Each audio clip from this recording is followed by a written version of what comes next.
Shaka Zulu is often remembered as a figure of violence, a warrior king, a conqueror, a symbol of destruction.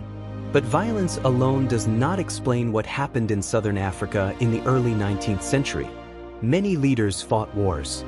Few transformed entire societies. Shaka's power did not come from brutality by itself. It came from organization. To understand Shaka Zulu, we have to look past the image of the warrior and examine the system that turned scattered communities into a centralized state, and why that system could not survive for long. Before Shaka, southern Africa was not peaceful, but it was decentralized. Nguni-speaking communities lived in small chiefdoms. Authority rested on kinship, cattle ownership, and lineage. Conflict existed, but it was limited in scale. Raids were seasonal. Fighting often aimed to seize cattle or assert status, not to annihilate rivals. There were no standing armies, no permanent military institutions, no centralized command structure.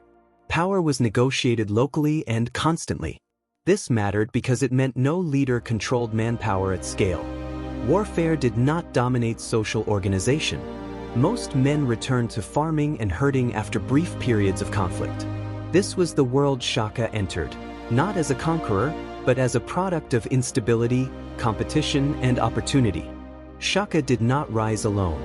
His early career unfolded within the expanding power network of Dingiswayo, leader of the Mthethwa Confederation. Dingiswayo was already experimenting with military coordination and alliance building across clans. Under his patronage, Shaka learned something crucial. Power was no longer about lineage alone. It was about commanding people across kinship lines. When Dingiswayo was killed, a vacuum emerged.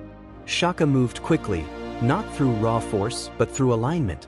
He secured support from key leaders, absorbed smaller groups, and positioned himself at the center of an emerging structure that rewarded loyalty and discipline. His rise was not inevitable. It was timed. This is where Shaka's system took shape. Shaka reorganized society around permanent military service. Young men were grouped into age-based regiments, known as Amabutho.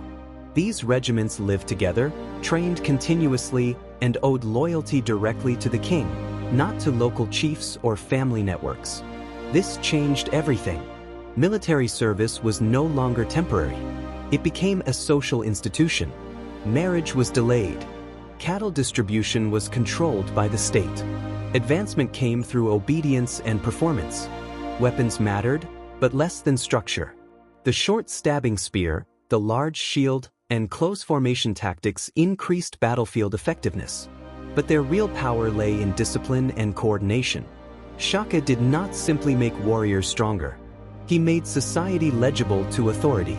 For the first time, a ruler could mobilize large numbers of men quickly, sustain campaigns, and enforce political decisions through organized force. Violence became systematic, not personal. As this system expanded, its effects rippled outward. Communities facing Zulu forces did not encounter raids. They encountered organized regiments operating year-round. Many fled. Others reorganized militarily in response. Some were absorbed into the Zulu system itself. This period of upheaval reshaped the region.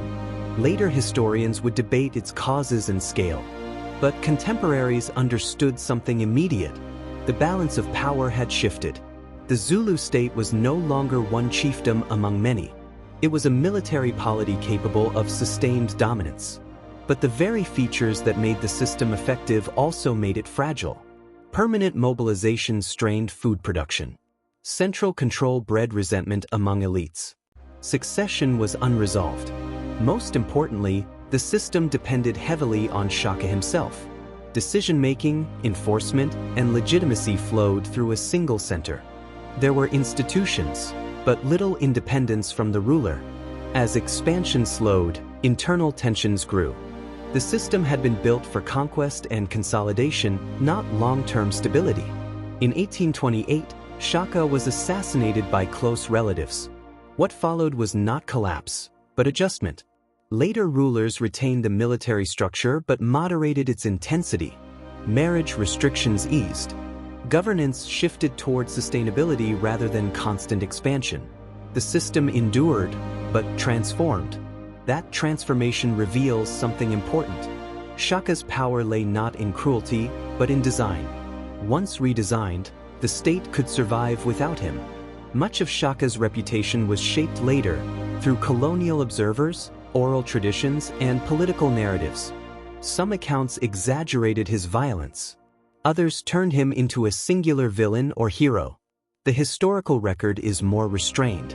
What stands out is not personality, but structure. Shaka Zulu did not invent violence. He organized it. He built a system that transformed how power was exercised, how society was structured, and how authority was enforced. And in doing so, he demonstrated a recurring truth of history. Power does not endure because it is feared.